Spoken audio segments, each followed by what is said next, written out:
Ya estamos vía Zoom con Florencia Can. Ella es médica infectóloga y presidenta de la Sociedad Argentina de Vacunología y Epidemiología. ¿Es así, Florencia? ¿Cómo estás? Hola, Buen buenos día. días. Sí, es así, es así. Bien, bueno. Una palabra difícil de decir, Sí, difícil, epidemiología. ¿viste? ¿No? Y encima no la practiqué. Bueno, entonces te salió muy Me bien, salió bastante bien. si no Zafé, practicaste. zafé. Flor, tenés dos hijos pequeños, ¿verdad? Sí, tengo un Sí. hijo de 8, Joaquín, y una hija de 6, que cumplió 6 ayer, Clara. Así que sí, Bueno, estamos acá eh, atravesando la pandemia con niños chicos. eso te iba a preguntar. ¿Y cómo la atraviesan? Eh, por sobre todas las cosas, digo, ¿no? Con una mamá que está tan presente y tan embuida en este tema por el que estamos pasando, ¿no? El tema del COVID, me refiero. Y siendo uno de los 15 asesores o asesoras del presidente Alberto Fernández. Bueno, a ver, es complejo. Vamos haciendo lo que vamos pudiendo, en el sentido de que también mi marido es médico, es obstetra y él está, digamos, trabajando como siempre porque los bebés no se toman la cuarentena, así que en ese sentido, trabajando mucho desde casa, por ahí los que nos oyen, no sé si nos oyen o también nos ven, pero bueno, yo tengo acá un escritorio instalado en la pieza de Clarita, donde me hice mi búnker de trabajo Ujú. y desde donde trato bueno, de poder tener las reuniones que son en un 90% virtuales y, y bueno, la verdad que ellos también ya no son tan chicos y también entienden que por más que estoy en casa, tengo que trabajar y también parte de mi trabajo tiene que ver con comunicar, ¿no? No porque sea una obligación, pero sí porque me parece que en estos tiempos que estamos viviendo es importante llevar un mensaje claro y es algo que a mí me gusta hacer. eh, y me parece que hay que romper un poco con los paradigmas de los médicos como en una especie de altar y bajar un poco la información a lo que todos podamos entender y todos podamos cumplir, y siempre desde el respeto y desde la empatía y sin sentir, ¿no? Como esta cosa de que los médicos tenemos la palabra santa, ni mucho menos, pero sí por ahí hay algunas recomendaciones que podemos dar y en ese sentido también el uso de las redes sociales, como todo, me parece que es una herramienta que bien usada puede sumar un montón para gente que tal vez ya no mira la tele y que su medio de información son las redes. Así que un poco haciendo todo eso y haciendo malabares y ocupándome un poco de la casa y ocupándome de los chicos y de las tareas y de los Zoom y de todo lo que nos está pasando a todas y a todos, ¿no? Tal cual. De cómo tuvimos que readaptarnos, ¿verdad? Eh, Flor, vos sos Totalmente. presidenta, recién cuando te presentaba como justamente la presidenta de la Sociedad Argentina de Vacunología, entre otras cosas. ¿Te enoja a vos, te enojan, digo, a aquellas personas que dicen que las vacunas hay que fabricarlas acá y que no deberían venir de afuera porque por los componentes, etcétera? ¿Qué opinas sobre eso? Antes de meternos de lleno en el tema COVID. No, primero lo que te digo es que nada me enoja, digamos, en el sentido de que el que se enoja pierde. Me parece que hay muchos de estos comentarios que tienen que ver con falta de información Bien. y, y no por una cosa de animosidad en contra de la vacuna. Lo mismo pasa cuando hablamos de los grupos antivacunas. Creo que no hay que enojarse, creo que hay que buscar la manera de, con mucha empatía, tener un diálogo, tener una buena comunicación, una comunicación efectiva para poder despejar las dudas. Hay vacunas que se fabrican acá y otras que no, y el hecho de que las vacunas se fabriquen acá no las hace ni mejor ni peor que el hecho de que se fabriquen afuera. Creo que sí lo que tiene de beneficioso la posibilidad de poder fabricar vacunas en Argentina es que, digamos, eso también es soberanía y eso nos hace más independientes desde el punto de vista de no depender de un recurso que haya que importarlo, pero no es porque la vacuna sea mejor o peor porque se fabrique aquí en Argentina. Bien, qué importante lo que acabas de decir, que no te enoje nada. Sí, porque eso habla de una amplitud de mente y de pensar que el otro puede pensar diferente. ¿Sí? Así que, bueno, eso es un poco la consigna de Decime la Verdad. Un poco no, es la consigna de Decime la Verdad y de Vorterix Bahía también. Así que nos encanta que poder charlar con alguien con quien compartimos una idea similar. Flor, quería... Sí, déjame Sí, solamente, a ver. perdón, déjame solamente agregar sobre eso que, digamos, para mí está buenísimo que cada uno tenga su punto de vista y su opinión y me parece que es importante esto, ¿no? Em, Tenemos que aprender a ser más tolerantes con el que piensa distinto y podemos estar hablando 3 horas y no por eso lo vamos a convencer de que piense como nosotros, pero en estos tiempos de pandemia y tan duros que estamos viviendo, me parece que hay algunos acuerdos a los cuales tenemos que llegar como sociedad que van, digamos, que atraviesan cualquier grieta o cualquier tema político. Yo sé que peco de ingenua con lo que estoy diciendo, Sí. pero me parece que hoy por hoy que alguien te discuta si hay que usar o no barbijo, o si hay que mantener o no la distancia, o si hay que lavarse las manos o no para salir a la calle, politizando un tema sanitario, a mí me preocupa. Yo creo que ahí es donde está como un poco el límite y es un poco, no te diría que me enoja más que nada porque digo, yo como personal de salud y teniendo además gente muy cercana que está en la terapia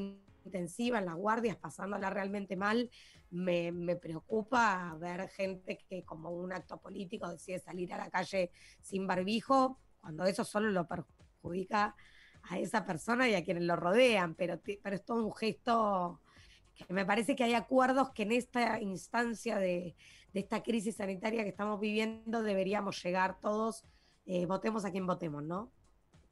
Opino igual que vos. Flor, ¿cuántas mujeres hay dentro del grupo de asesores de Alberto Fernández? Bueno, a ver, tendría que hacer la cuenta, pero más o menos somos mitad y mitad aproximadamente. Aprovecho para contarles por ahí, A para ver. los que no lo saben, que el grupo que está asesorando uno de los grupos, sí, que es un grupo técnico, porque es un grupo de médicas, médicos, bioquímicos, bioquímicas, eh, que asesora al Ministerio de Salud en temas de COVID. Es justamente un grupo técnico que está representado por diferentes sociedades científicas, en mi caso yo representando a la Sociedad Argentina de Vacunología y Epidemiología, hay representantes de otras sociedades científicas y después hay algunos expertos que fueron convocados por su trayectoria.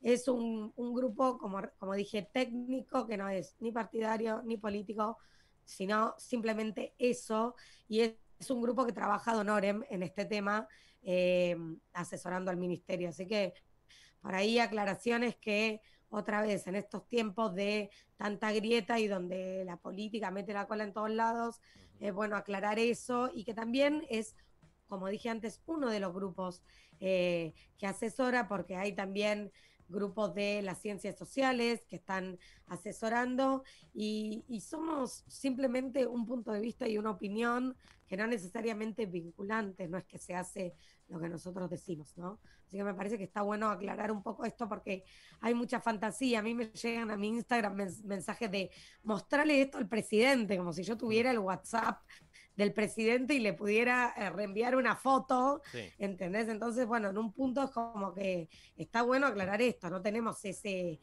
contacto directo ni ese diálogo, el Ujú. contacto es a través del Ministerio de Salud, ¿no? Bien, sirve esta aclaración. Comparto programa con Nacho Ruspuru, que quiere hacerte algunas preguntas también, Flor. ¿Qué tal, Florencia? Buen día. ¿Cómo estás? ¿Qué tal? Mira, justamente sobre esto que acababas de decir en cuanto al asesoramiento que brindan al presidente, yo lo que te quería consultar es, se ve dentro de la estrategia que ha tomado el gobierno para afrontar la pandemia, se vio un rigor desde el inicio de la pandemia, desde marzo hasta junio, julio, y se vio otro tipo de rigor, tal vez un poco menos celoso, desde junio, julio hasta la fecha. Este cambio de rigurosidad en cuanto a las disposiciones, ¿obedece a un asesoramiento específico del cuerpo que vos integrás o tiene que ver con otras cosas? No, bueno, yo, digamos, tendería a decirte que tiene que ver con otras cosas. Yo no les puedo contar qué es lo que Ujú, se habla en las reuniones que nosotros tenemos, pero, digamos, eh, siempre la pandemia fue analizada desde diferentes puntos de vista, ujú, incluso por nosotros que somos médicos, infectólogos, sanitaristas, epidemiólogos, hay, es muy heterogéneo el grupo. Siempre fue analizada desde diferentes puntos de vista que no fue solo el sanitario. ujú, Entonces la realidad es que el aspecto económico en un país donde ya estaba muy mal desde lo económico previo a la pandemia y el aspecto psicológico, ¿no? La salud mental con un rol tan ujú, relevante como la salud física, el aspecto social, pero sobre todo la necesidad de la gente de poder laburar. Todo eso hizo que tal vez algunas medidas desde lo sanitario fueran siendo más estrictas y se fueran flexibilizando algunas actividades, ujú, porque si yo tuviera que decirte desde lo sanitario, ujú, uno debería quedarse guardado en su casa hasta que esté la vacuna. Eso es inviable. Eso lo ujú, sabemos todos, digamos.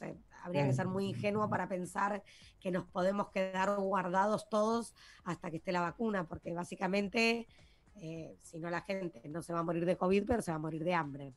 Eh, ujú, Así que me parece que en este punto siempre hay que estar haciendo como un fino equilibrio entre un aspecto y otro, pero lo que cada vez cobra más importancia es la responsabilidad individual, que tiene que ver con que por más que una actividad esté autorizada, tenemos que ver bien cómo llevamos a cabo esa actividad de manera que no implique un riesgo y siempre tenemos que ser, digamos, artífices de cortar la cadena de transmisión y no ser un eslabón más en la cadena de transmisión, y para esto es importante no subestimar al virus ni a los síntomas que puede dar. Antes de realizarte la próxima pregunta, déjame mandarle un feliz cumpleaños atrasado a tu hija, que está ahí al lado. ¿Seis Sí, acá cumplió? está ella. Ella siempre se suma a las notas, ¿viste? No se quiere perder una. Y está muy Muy bien. bien, muy bien. Te quería consultar sobre algo que realmente es alarmante y quería saber, según tu opinión, qué tan cerca estamos de la saturación del sistema de salud, cuál sería el panorama de llegar a esa saturación y en qué consistiría ese famoso botón rojo del cual habla el presidente. Bueno, a ver, está buena la pregunta en el sentido de aclarar un poco de qué hablamos cuando hablamos de saturación o colapso del sistema de salud. O a veces parecen palabras sueltas sin ningún significado. Y en realidad lo que tiene que ver es con que vos podés fortalecer el sistema de salud, como de hecho se hizo, poniendo más camas de terapia intensiva, poniendo más respiradores, poniendo más monitores, más equipos, pero el recurso humano capacitado y especializado, como son los médicos especialistas en terapia intensiva, los médicos clínicos en el piso, los médicos infectólogos, Mm, los bioquímicos y las bioquímicas, las enfermeras y los enfermeros, los kinesiólogos y kinesiólogas, personal de limpieza y todos los involucrados, es un recurso finito. mm, Entonces, cuando hablamos de colapso del sistema de salud, también hablamos primero de que básicamente tengas un familiar que necesita una cama de terapia intensiva y no tengas cama o no tengas respirador y mm, no haya en toda la ciudad un respirador para darle a esa persona. mm, Entonces, que empiece a suceder que haya personas que mueran por COVID, pero no porque las mató el COVID, sino porque las mató la saturación del sistema. ¿Se entiende mm, lo que digo? Lamentablemente hay gente que muere por COVID a pesar de haber recibido todos los cuidados, a pesar de mm, haber tenido su respirador, a pesar de recibir los cuidados, muere por COVID lamentablemente. Pero lo que no debería suceder es que una persona muera por COVID porque directamente no pudo acceder a su cama de terapia intensiva o a su respirador. Y también hay en el personal de salud un cansancio y un agotamiento de tantos meses que viene toda esta situación, que por eso se contrapone o choca mucho cuando uno ve gente tan relajada haciendo reuniones clandestinas o haciendo fiestas, cuando el personal de salud está realmente muy saturado. Yo te puedo contar números, yo te puedo decir, lo que reportan las jurisdicciones es de un 67% de ocupación de camas de terapia intensiva en la ciudad de Buenos Aires y en la provincia de Buenos Aires. Te puedo decir, por ejemplo, la ocupación en el AMBA a nivel global es casi del 69% por COVID y por otras patologías, pero esto es un promedio, es decir, que hay algunos sanatorios, clínicas, hospitales que están cerca de su 100%.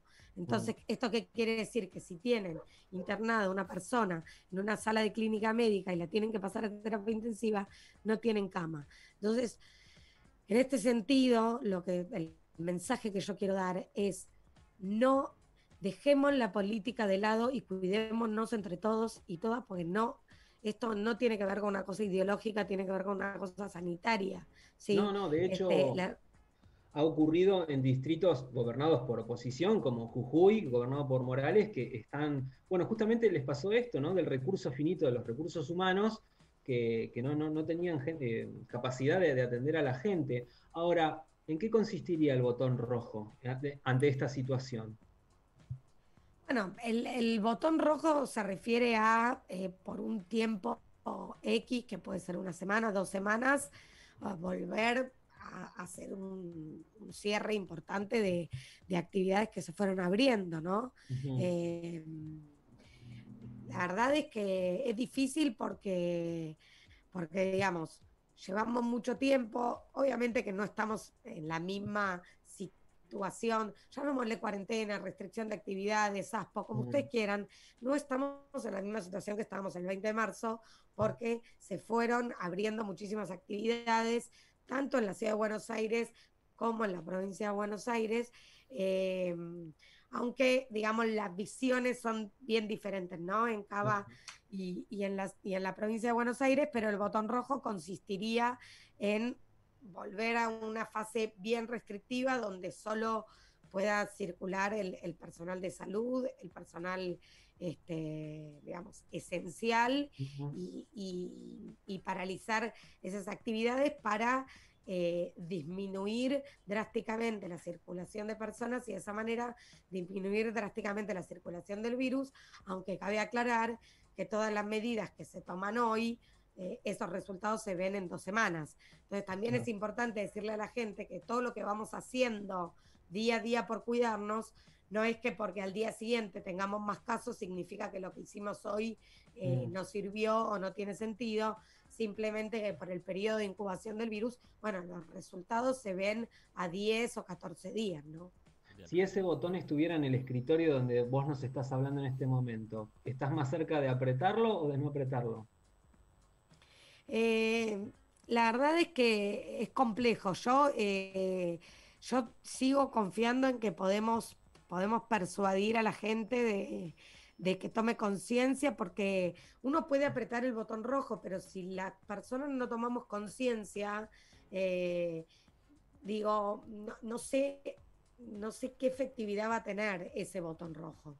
Entonces yo lo que creo es que tenemos que entender que estamos en una situación compleja, que el personal de salud, no solo el sistema, sino las personas que conforman el sistema de salud, están agotados, están saturados, y que ese cansancio puede traer un menor rendimiento en el personal de salud. Entonces yo creo que siempre prefiero que las cosas se den por conciencia social y no por decreto, pero realmente me parece que al final de toda esta película de terror que estamos viviendo con la pandemia, lo que va a contar es el número de fallecidos, y creo que como sociedad tenemos que trabajar en que ese número sea el menor posible, ¿sí? Entonces creo que tenemos que entender que eso está en manos de todos nosotros. Bien. Florencia, volviendo un poco a esto y nos quedamos dando vueltas con esto del botón rojo con Nacho. Yo lo que quería preguntarte es qué opinás de la estrategia que se está recomendando desde algunas instituciones mundiales de medicina, esa que denominan el martillo y la danza. ¿Se puede implementar acá, en Argentina? Sí, a ver, hubo algún momento, tal vez más por el mes de abril o el mes de mayo, donde es el martillo, como esto que se llama de aplastar la curva, Ujú. se podría haber llevado a cabo. La realidad es que lo que está pasando hoy en Argentina es que estamos con un número muy importante de casos, que el promedio es cerca de los 10.000 casos por día. Digo, hay casos de 9.000 y pico, pero tuvimos días de 12.000 casos. Pero también el fenómeno que estamos viendo es que teníamos hace algunas semanas el 95% de los nuevos casos en el AMBA, y ahora tenemos 70, casi 70% de casos nuevos en el AMBA, pero el otro 30% está en el resto del país, y hay 18 provincias que tienen circulación comunitaria del virus. Esto lo que habla es de una expansión del virus mucho más allá de lo que es Ciudad de Buenos Aires o el conurbano bonaerense. Entonces me parece que ahora es un poco difícil de implementar esa estrategia. Pero de todas maneras creo que, volviendo al tema del botón rojo, creo que de ser extremadamente necesario puede ser una estrategia. Lo que pasa es que va a haber que cumplirlo y hacerlo cumplir. Ujú. También lo que yo veo, no sé, por ahí ustedes me pueden contar allí en Bahía qué es lo que está pasando. Algo sé, porque como digo, en todas y cada una de las notas que hago para algún medio de Bahía, tengo parte de mi corazón en Bahía, porque tengo amigos muy, muy queridos, amigos y amigas allí en Bahía, compañeros de facultad. Así que acá lo que se ve en la ciudad de Buenos Aires es que los controles son prácticamente nulos. Y bueno, somos un poco, en este sentido, si nos controlan menos, es también más probable que nosotros cumplamos menos con algunas medidas. No sé qué es Sucede, lo que está pasando por allí. sucede lo mismo acá, ¿eh? Los controles son muy pocos, así que es muy parecido a lo que está sucediendo allá.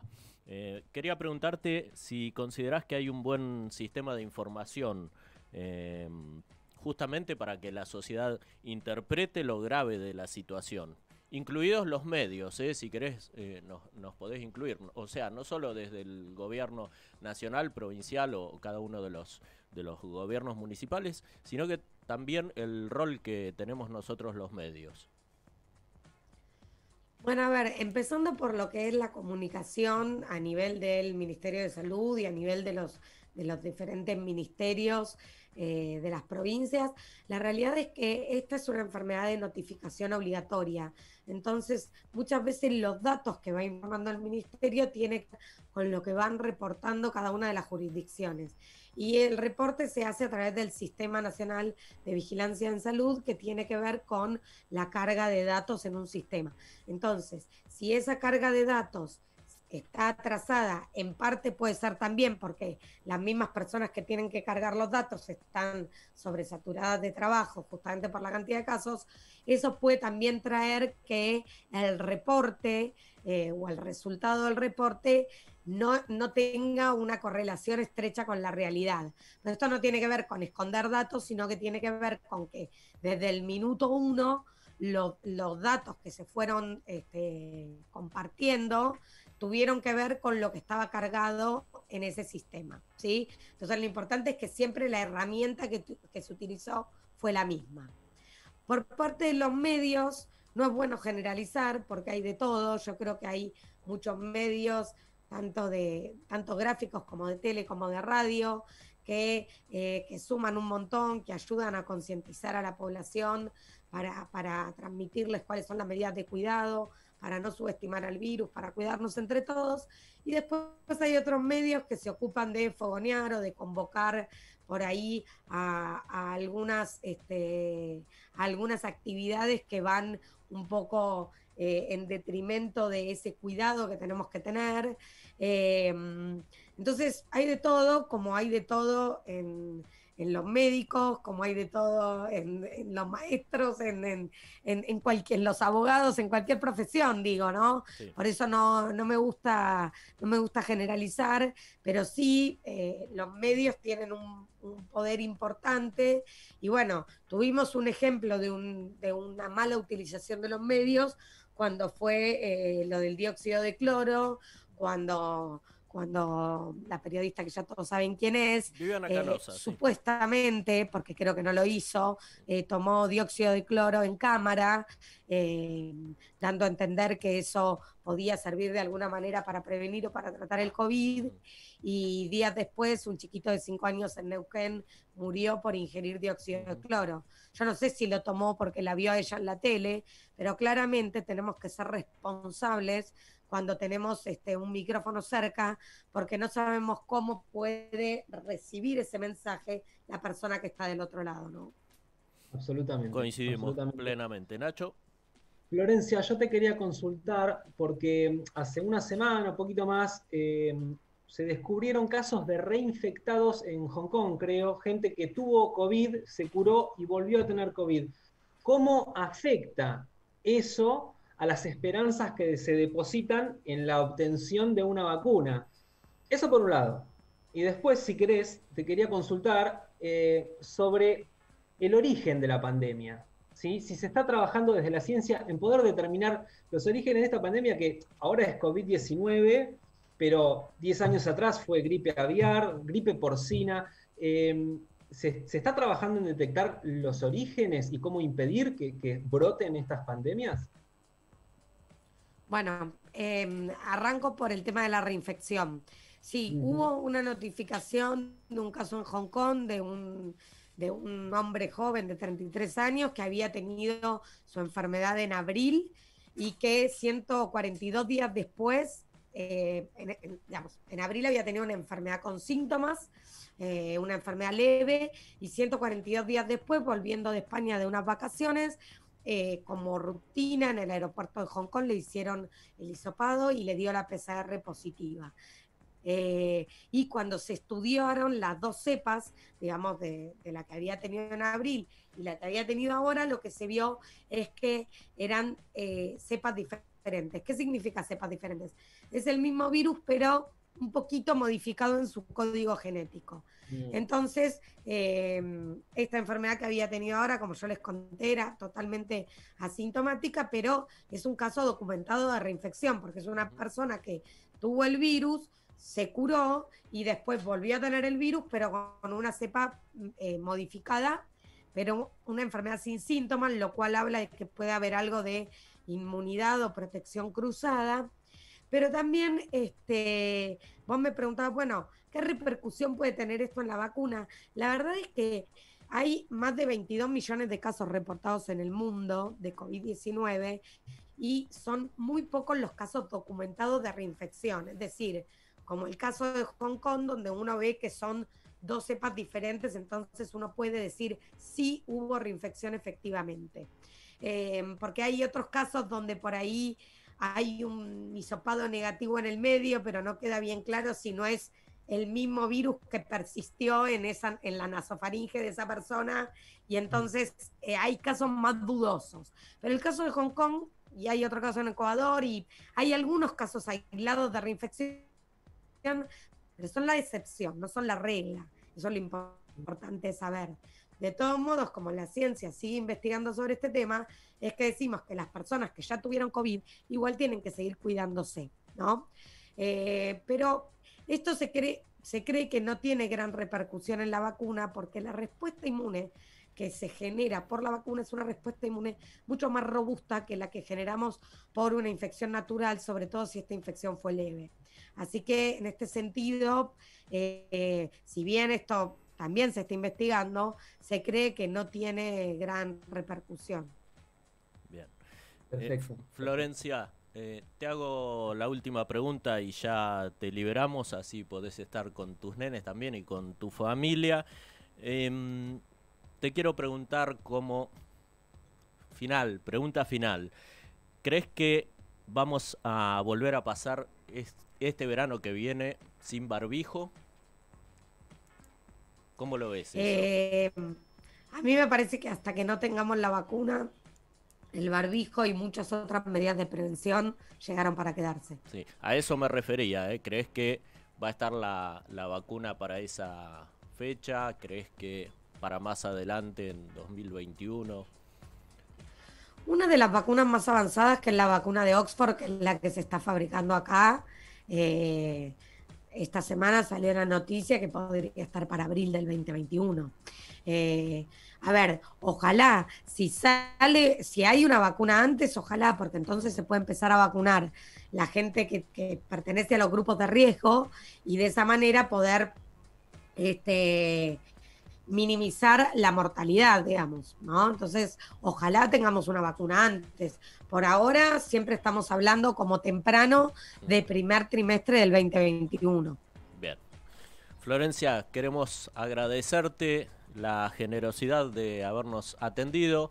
Ojalá que esto pase pronto. Esto también pasará, dice siempre nuestro amigo Reinaldo Sietecase. Y que cuando vengas a visitar a tus amigos acá en Bahía, cuando todo esto pase, pases a visitarnos también a nosotros por los estudios de Vorterix Bahía. Cómo no. Y bueno, un saludo para todos y todas los bahienses. Y bueno, ojalá que esto pase pronto, pero mientras tanto sigamos cuidándonos y por nosotros y por quienes nos rodean, ¿no? Bueno, muchas gracias. Te mandamos un abrazo Gracias. grande. Buen fin de semana.